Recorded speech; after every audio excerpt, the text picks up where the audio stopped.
Hi there guys, it's a lovely day and I thought this would be a great day to do a kit update video. I've been using it pretty extensively, over the summer and doing bushcraft and all sorts of things, and as a result your kit obviously evolves with you and things change as your skills develop. So I thought this would be a good day to do a kit rundown, so this will be a full video including sleeping system.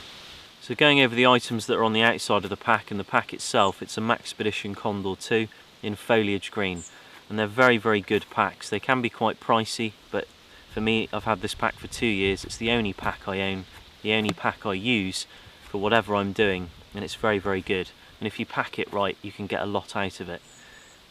In heavy rain, I do have to have a rain cover over the pack because rain does eventually get in. It is shower proof in terms of you can take it out in light showers and your stuff pretty much stays dry, but these zips here will give, and so will some of the seams eventually. In heavy rain it's just not suitable, so you do need a rain cover for it, or else it gets very heavy and very cumbersome and stuff gets wet. Here's some of the changes I've made to the pack. Some are major, some are minor.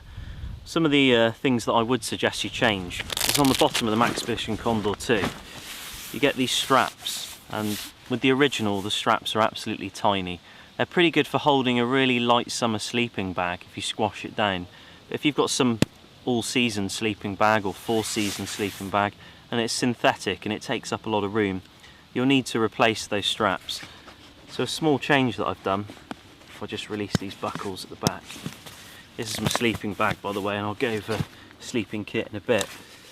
I've just literally replaced some of the buckles and added extra webbing without damaging the original system. So these original straps here, I've just added an extra length of cord through, doubled that back and put some buckles on, and it just gives you the ability to hold so much more at the bottom of the pack. So you can see how easy it is to just add more length on. You just have to untie the original webbing and just double it up and sort of feed it through for the adjustment strap on the bottom to add a buckle to it, and you just get some more cord and thread it through, and then you can just adjust it like that, and it really is quite easy. And there's a little trick for keeping it nice and neat. It could even be much neater than this if you did a better job than I've done, which I'm sure you could. Is you just double that up like that, tuck it in on itself, and I've got a piece of bungee at the bottom there, piece of bungee cord. And you can just pull that and it just keeps it tucked away for when you're not actually using that system, when you're not using a sleeping bag on the bottom of your pack. So a minor change that's been made is I had some spare gear, and some of it came with a shoulder strap, and it was one large piece, double the length of that. You can see the other piece is on the other side there. All I've done is cut it in half and then stitched it up and heated it to stop it fraying, and just put it on this strap here, on this waistband, the cummerband that goes around your waist, and it just really helps give it a bit more comfort, and it means you can tighten it up that little bit more, just have a little bit more elasticity in it when it's wrapped around the side of you. One of the major changes to the pack is this flap here. On the normal Maxpedition Condor 2 you've got like a Y that comes down, a Y compression strap that connects to this buckle here, which is unchanged, and I've just removed that, put a flap there with a pocket and some velcro at the front just for personal preference. I can put a variety of things on here, and I can usually put my mobile phone and keys and stuff just in here, and sometimes a few business cards and things. So it just gives me a little bit more flexibility to access stuff without digging into the pack, little items that I can keep on there. And one thing I wanted to do as well was just in showers keep the rain, or the majority of the rain, from getting to this zip here, so that's another reason for it as well. I've taken the sleeping bag off the bottom of the pack just so you guys can see it a bit more clearer and I can present the stuff to you without having a big old clumpy sleeping bag on the bottom. But there are a number of items that are on the side of the pack and around the pack now that wouldn't usually be there if I was using it in its true discipline. They're just there because this is what I would say that the pack was in like a storage state, where I throw it in the back of a vehicle, or I carry it somewhere, or it's in the cupboard at home, not being used. It's just all the items together in an organised manner, so I can access them or utilise them as I need to. So on the side of the pack I have my knife kit, which I'll go over in a bit. That just clips on the side through some of the molle at the top there. You've seen the whistle, jet screen whistle, that can come off as well. And I have a ferrocerium rod on the side there too.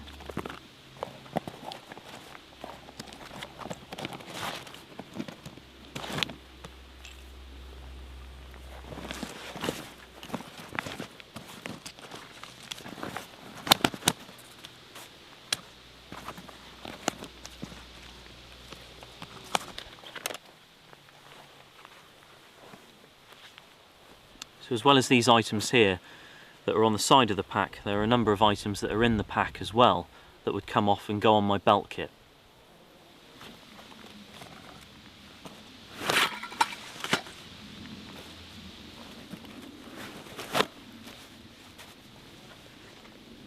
So this is just some of the kit that I would say that would probably be on my belt kit if I went away from my pack for a while, or I was working somewhere or doing something. So we've got a variety of bits of kit here, although they come under different categories like containers and cutting tools, medical. These are really just a collaboration of essential items that I think that, you know, should be on my person, on my belt kit. And if you remember in the last video, these all went on a belt, you know, that came out of the pack. Well, I obviously wear a belt around my waist, so these items just clip on to that belt, and I've sort of devised a little clip system that I'll show you in a sec. So a whistle's a fairly self-explanatory item, but I think it's quite essential really, no matter what you do. If you're outdoors doing outdoor activities and sometimes you're on your own, out the way, having a method of calling for help that's much louder than your voice is really essential. So the ferrocerium rod or fire steel is probably one of the only items that I carry that has one job, and that's to produce sparks to make a fire. My knife takes sparks as well, it's high carbon steel, and it does put out some nice sparks, but this item is very versatile, and I don't carry any other item for making fire apart from the knowledge of friction fire, which is something I practice and go out and do quite a bit. It's something I really enjoy and something I enjoy teaching. But yeah, this item here is really the only one I'll carry on me. I talked a bit about modular items and that they can clip on my belt kit, and this is my med kit. And it's a very small basic med kit. It has two grim locks on the back, and it can just clip onto my belt kit just by closing these sort of two latches down, these grim locks down, and clipping onto some sort of little molle tags that I have on my belt kit, and it just hangs down, and it can hang down below the pack so it doesn't interfere you know, with digging into my back or anything like that, or any kind of discomfort. The contents of the med kit's very basic, and I'll just go through it briefly. I have some scissors, because the knife can be too large for some cutting jobs. Some tweezers, because ticks are a pain, and this helps get them off accurately without leaving the head in. It's also good for thorns. Got some small bandages, some finger socks or finger bandages. They're very useful actually. Some tape. Got some moleskin, some plasters, some suture strips.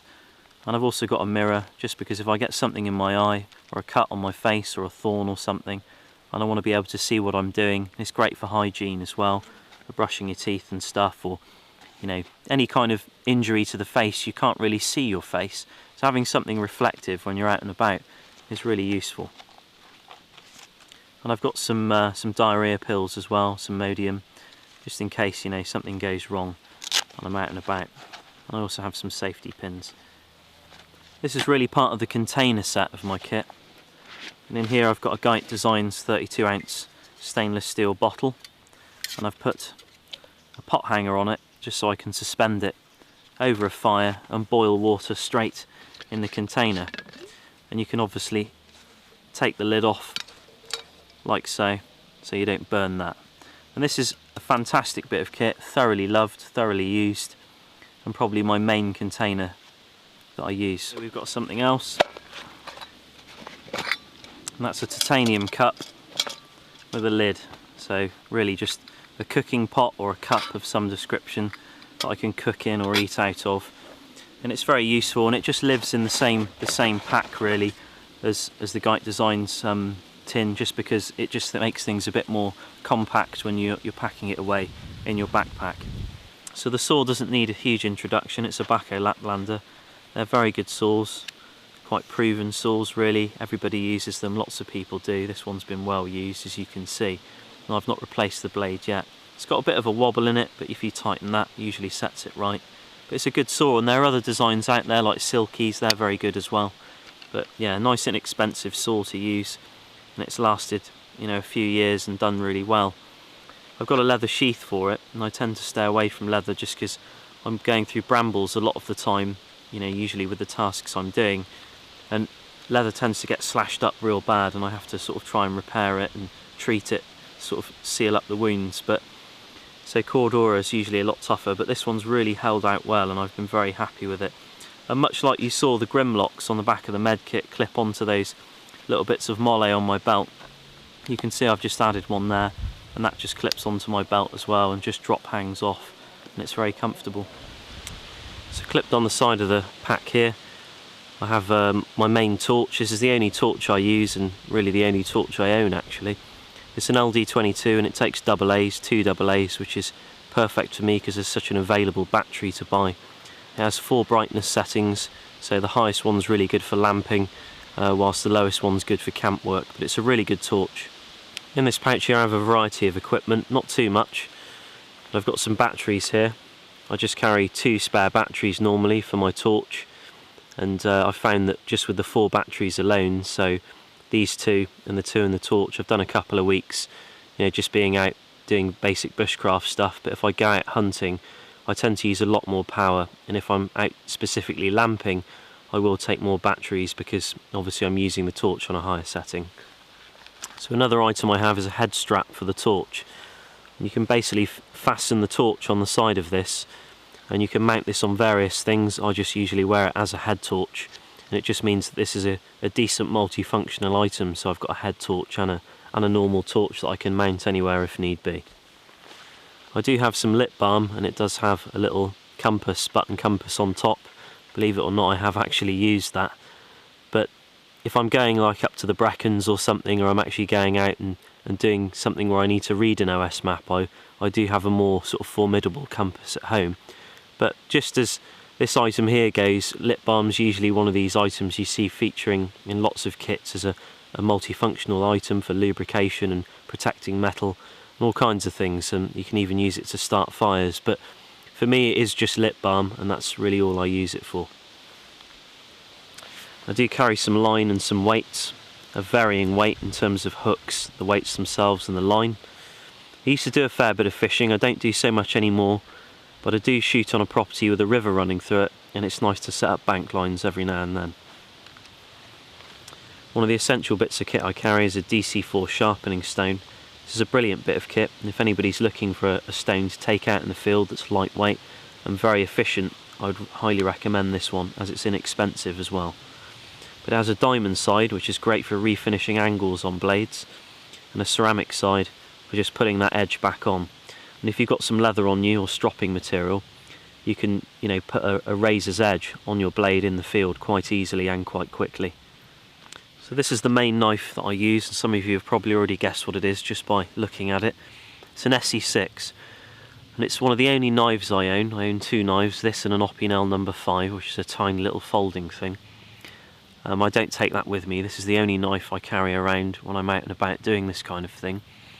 It's kind of old school really in its design. It's 1095 carbon steel, which is an old school metal these days as far as knife technology goes. But it is high carbon steel, and it does take some great sparks if you need it to. It has excellent edge retention. It is a full flat grind, so it's a bit trickier to sharpen than a Scandi grind, but I don't mind sharpening it, and 1095 does mean you have to look after it. I don't mind that either. I get along with the metal very well, and I am impressed with it. As I say, the edge retention is excellent. But it's a good knife. It's 0.188 of an inch thick, and it's about 12 ounces, so it has a fair bit of weight to it.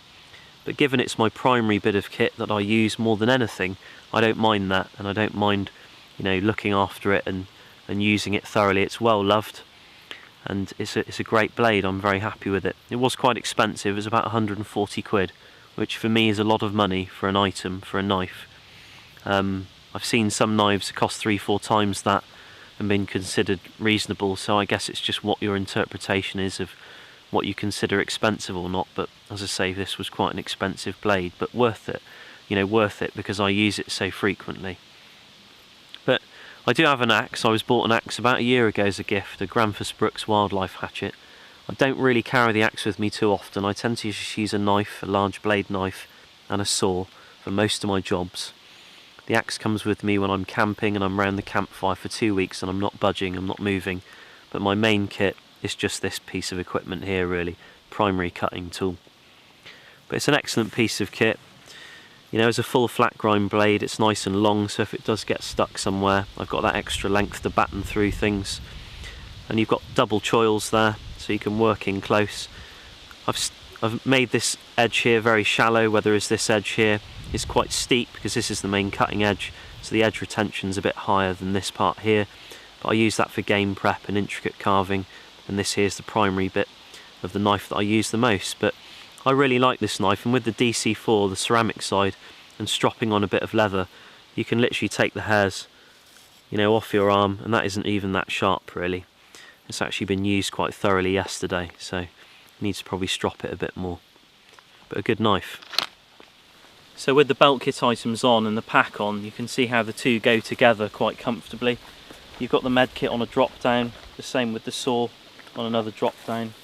You've got these essential items here, you know, with the knife, etc., and what comes with it. And I do always carry a dump pouch on whichever pair of trousers I've got on, just because it's useful for putting things in, and when you go out hunting and stuff you can put small game in it. So I can have a water bottle in its replacement there as well. And I haven't put the sleeping bag on.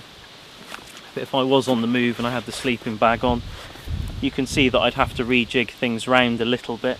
So it does budge up against the med kit a little bit, but nothing uncomfortable. And over that side it does the same with the dump pouch, but that could just be unclipped and put somewhere else. And then the canteen could be put in that space there. So it is, you know, you do have to sort of rejig things around a bit when it starts getting too bulky. But as a sort of working modular kit, it goes together quite well, and it allows you to be quite versatile. And the pack doesn't really interfere with any of those items. I'll touch on clothing briefly before we get into the content of the pack, because clothing's obviously quite important. You take extra clothes with you depending on the weather. I always sort of wear the same outer shell, like trousers, you know, jacket and stuff like that, and boots. I don't take any spare stuff like that with me. But you know, underwear and things like that are obviously spare kit you take with you if you're camping out for a few days or whatever you're doing, and you're going to be out there for a few days and you don't want to be wearing the same undergarments for a while. So the outer shell, really, I vary depending on what I think is going to happen with the weather. So if I know it's going to be torrential and I'm going out for a few days, obviously I'll pack some extra kit, like some clothing, some underwear, socks, you know, wicker layer shirts to go underneath this, stuff like that. But you know, the outer layer will pretty much remain constant. So like waterproof top, waterproof trousers, waterproof footwear, you know, and that will be it. And that'll be my layer that I would wear over the top of those sort of interchangeable garments, and probably like a fleece or something as well.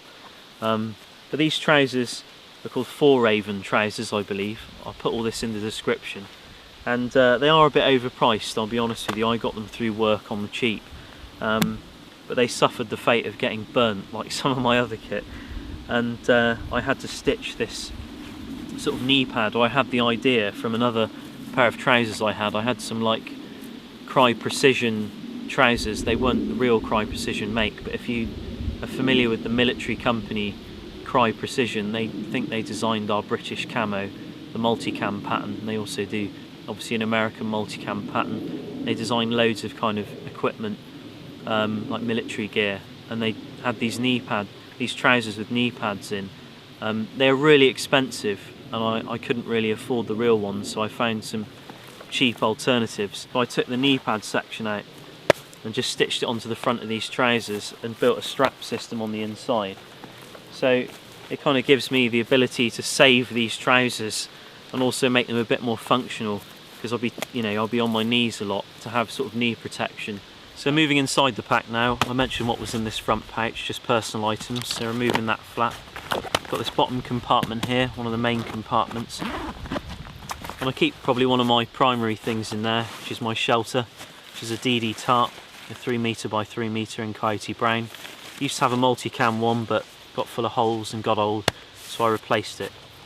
I keep the main ridge line for the shelter in there as well, and some guidelines, just 2, because I always usually do a diamond formation to tighten it up if I need more cord. You know, it's quite easy to find, make, or use excess cord, you know, if need be. I also keep some whoopee slings in there, some tree huggers. These things are absolutely amazing and they weigh nothing. And these are the lines for my hammock. But in here I also keep one more item. Sometimes that just goes in my pocket. And that's just a notebook, because when I'm out I like to do drawings, I like to make notes. So, you know, you can just draw things and remember stuff, and, you know, like mushrooms and things like that, and just make notes about things, you know, because obviously it's all about learning at the end of the day. So in that front pocket there I've got something I can access pretty much immediately if I need to, and the reason I don't keep this in the main compartment is just because, you know, if it is raining I don't want to have to take loads of items out to get to this at the bottom, because usually this would be something that I'd pack at the bottom of a pack. So in this top compartment here I keep another item that I use quite frequently. I've got a little compartment here, and I've got my slingshot, which is an item that I really enjoy using and enjoy hunting with. There's a huge variation in slingshot design, band and ammo combination, and I'm not going to go into too much info because there is a video on the channel that covers that a bit more, and videos of hunting. But just for the equipment I use, this is just an ammo container, a sort of hard pressed leather ammo container, and these are 14mm lead balls that I just cast when I need them. And this is the slingshot. It's a HFX slingshot. You can see it's got the new folding wrist brace, which is a bit of a godsend. And this slingshot's had a few makeovers. I've replaced lots of bits on it. I've got a spine wrap on it. I've made a cover for the arrow rest to stop the bands getting cut on it, because that was always a big problem on the original. But also I've replaced the fork with a steel fork instead of an aluminium one to give it more strength. And yeah, it's a really nice bit of kit actually, and I really enjoy using it, and I've got some great accuracy from it from continuing to use that setup. So yeah, it does work quite well. We've covered a lot of essential items that kind of live on the outside of the pack or in the outer pockets and need to be accessed quickly. And if you're familiar with the Condor 2, there's a little mesh pocket at the top, and just there I keep a dry bag for sort of spare undergarments that I take with me, and a spork. One other item I've started carrying with me is this titanium plate, and I double this up as a frying pan, so I use it as a plate and a frying pan. And it's just nice for when you want to fry sort of meat out in the field, or you catch something and you sort of quarter it down and you want to fry it with some mushrooms and things, and you can make a really nice dish with it.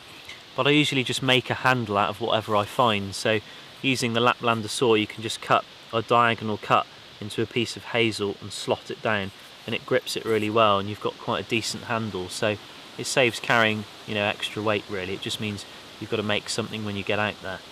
But again, it can be doubled up as a plate, works quite well as a fire wafter, and it's very, very light. It's almost unnoticeable. So right at the bottom of the pack I've got my hammock. This is a Ticket to the Moon single parachute hammock. You can see the colour of the hammock there with the material. It comes in this little compartment that you unzip and you pull the whole thing out, and the stuff sack stays attached like many parachute hammocks. 2 carabiners there go hand in hand with these tree huggers, and it just stops the rain if it really does get that heavy, although these don't wick. But I used to have a DD Frontline hammock. It was double the weight of this and double the bulk, and I just didn't really need all that kind of weight. So it's been great having something so lightweight and so comfortable, and you can pull the parachute material around you when you're in it if you really want to shield yourself off and you're having a real big problem with flies. But it's a great hammock. I should really say that what inspired me to get this hammock was Fog360. If you've ever seen his channel, I'll put the link below. He does some great reviews of these hammocks, Ticket to the Moon, and yeah, his reviews really inspired me to get it, so I appreciate that, Foggy. Another item that lives at the bottom of the pack is another bulky item, and this is just a basic British Army self-inflating mat, thermal mat, and it's very, very basic. I do need a new one. It leaks. I have to blow it up every night when I am sleeping in it because it gradually deflates, but it's done me well over the years I've owned it. It's been put through its paces, but the hammock really is a fair weather, you know, sleeping system. it's nice to have something light that you can use. But when it gets really cold, I don't use the hammock. I sleep on the ground, and I put this on the ground and I pad the ground out, have my tarp over the top, and you can even make a fire and have a thermal barrier, you know, dig a trench fire, and it's surprising how warm you can be in the coldest of weather as long as you use the right shelter. You know, hammocks have always really been fair weather shelters, and I know they're pushed to their extreme these days, but for me, I may get an underquilt at some point and test it through the winter, because I like sleeping in hammocks because they're good for your back and they're comfortable, but the ground really is going to be warmer in the coldest of seasons. So yeah, it's obviously a way in between the two depending on what the weather has in store for you. So the final item that will render my pack completely empty is this little pouch here, this little leather pouch. And this is really just an optional thing I like to carry around with me, you know, because it's just natural items I collect and things I make when I'm out, and I'll go through the content of that now. So this is just a little natural items pouch. I don't really have a name for it. It contains all kinds of things, and I'll show you now. If I open this up, you can see there's a variety of items in there. I have a piece of leather, and that's very useful for a number of things. You know, if I'm working on my leg, I can put something there and work on it, not with the knife. I never work in my inner leg with the knife, but you know, if I'm napping a piece of flint or something like that. But it's also very good for stropping. I might put some stropping compound on there and just use it for stropping a bit more, because I tend to use a belt a lot of the time. But just a useful piece of leather. I've got some, an oily rag in there, and that's really just for wiping down metal work, whether it be the barrels on a shotgun, whether it be the knife, the saw. Just an oily rag can go a long way, just for cleaning kit, preventing rust. I've got a bit of pine sap to mix with beeswax, and also mixed with a bit of charcoal. And it's just something I made, and sort of something I quite like to use as glue for various things, like when you make a fire steel, when you put the fire steel into the handle, you can seal it in with this kind of thing. You can use it for a whole number of different things. I've got a little piece of iron porites. Iron porites is basically like a naturally occurring iron in stone, and with a piece of flint you can produce sparks, although there'll be no chance of you seeing those sparks unless it was dark really on this video, because they're just so orange and so cold actually, the spark itself. But this is kind of like a nice natural way of making fire. If you have, you know, it's good to practice really. I've got a bit of western red cedar just for making the core of nests. If I get more of that stuff, I generally make the whole nest from it, but this is just really good for making like the centre of a nest. Just got a piece of antler that somebody gave me. I might make that into a fire steel at some point. It's actually quite good for napping flint as well. You can use that end for bonking it, but it doesn't have enough weight. A little bit of birch bark, all know what that does, just a tinder. Bit of beeswax, really good for the strings on a bow drill. And also other things as well, like if you get a split in a piece of wood on your axe, put in a bit of beeswax and seal it in, and it just stops water getting in. Needle and thread, probably one of the most well used items in the kit. Use that all the time. Should really have more thread the amount of times I use it. I'll go through that in a sec actually. A bit of razor strop, Piptoporus betulanus, is a fungus. You can use that for a whole manner of things. It's just in there as an example. You can use it as field dressing. It's a bit like modelling foam when it dries. If you soak it in water, you can use it as a sponge to clean your dishes. It can be used to strop a knife if you had a bigger piece. A piece like that would be a bit difficult, but yeah, very useful bit of fungus. In here is my sort of main fungus pouch. A whole variety of funguses in here. I've got a little bit of artist bracket, part of the Ganoderma family. Amazing long burner. That'll probably last about sort of 3-4 hours as an ember. Really very good for carrying fire. I've got here a bit of Ganoderma australe. It's another type of fungus, another member of the Ganoderma family, just slightly different. You can make something from this called poor man's amadou, it's what I call it anyway, and I'll show you the difference between it and real amadou from Fomes fomentarius, the tinder fungus, in a minute. I'll just put that there. Cramp balls. Really love cramp balls, amazing fast burning tinder. It's like nature's char cloth or punk wood. Incredible. Really, really useful items. They're all sort of coming around this time as well. Cramp balls, it's the time of year to pick them.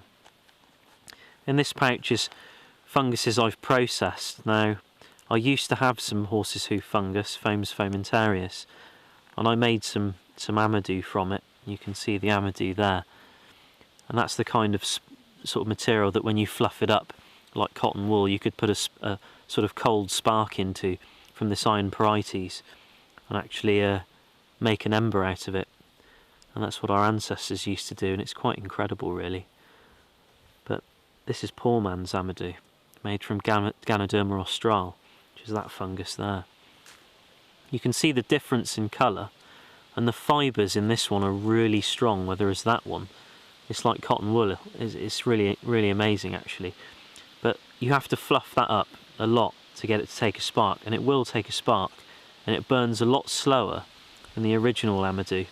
So poor man's amadou is quite good for you know, producing an ember that will last a very, very long time.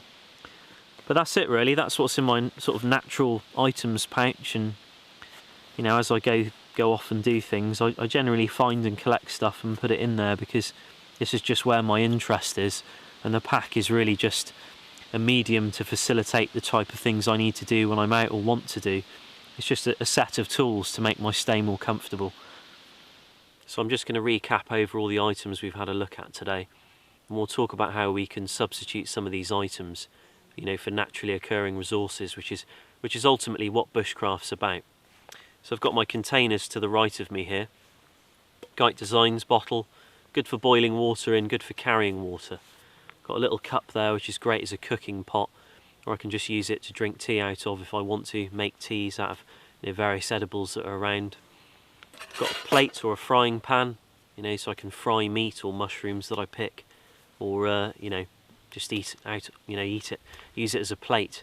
I've got a spoon or a spork.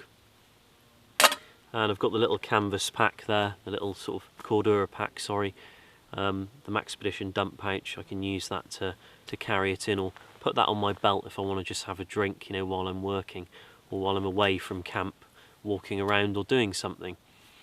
I've got my cutting tools just here, so I've got my saw, and I've got my knife, and I've got a torch, and I've got other associated gear that I might want to access quickly, like sharpening stones, batteries and little fishing kit if I want to. Fire starting equipment is just a ferrocerium rod. We had a chat about that earlier. But obviously the knowledge of friction fire and other means and natural tinders that I do carry make it very easy to light a fire. I've got my med kit, and for me the whistle really is a part of my med kit, used for signalling in an emergency. And we've been through the content of the med kit. It's a very basic kit, but quite nice and modular. You can have it on the side whilst wearing the pack, whilst you're hiking about or working, so it is quite useful. And this for me is personal items.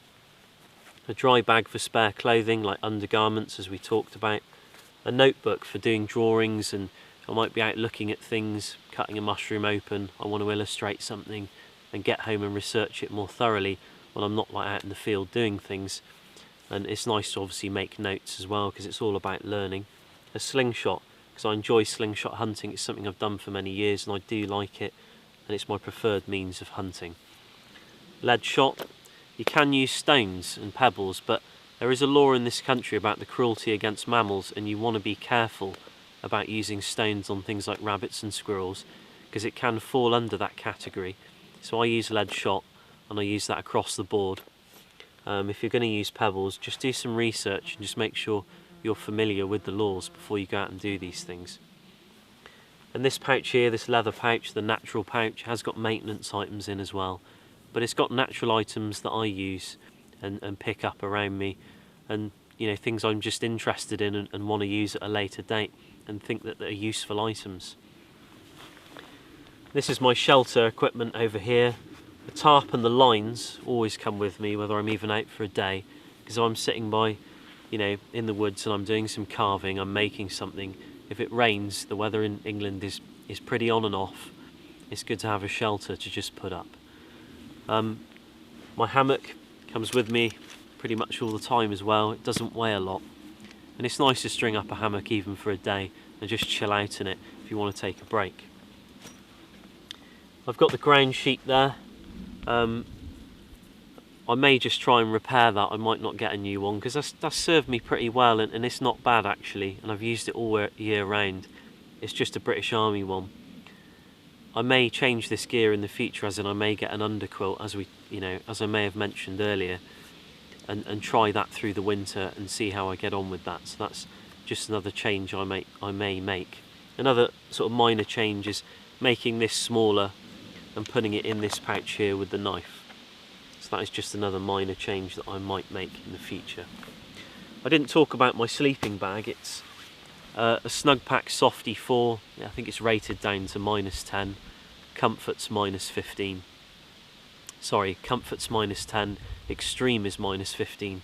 But in a hammock you really want to half those temps because the air will take, the heat right out from underneath you, which is why people obviously buy underquilts to stop that, to give that breakage between the cold air and the wind, and the air they're warming up with their body. It gives you a bit of insulation obviously. So that's kind of like my standard setup. I did say in the winter I sleep on the ground, and there are other means you can use to make yourself warm. This sort of brings me on to the next part, which is kind of substituting natural items and maybe talking about a few of the things I've missed out. So ultimately Bushcraft's about knowing more and carrying less, so you don't need to rely on all this equipment. And that's really where things kind of start to get, things start to get a bit debatable in the bushcraft community. Like, a lot of the time going out carrying shelters and carrying all this kit, it's not really along the lines of what bushcraft used to be. But you can't turn back time, and you have to be realistic in some respects. I take what I can from the subject, from the wealthy pool of the subject, because it is huge. It's a massive subject, bushcraft, and the word can mean so many things.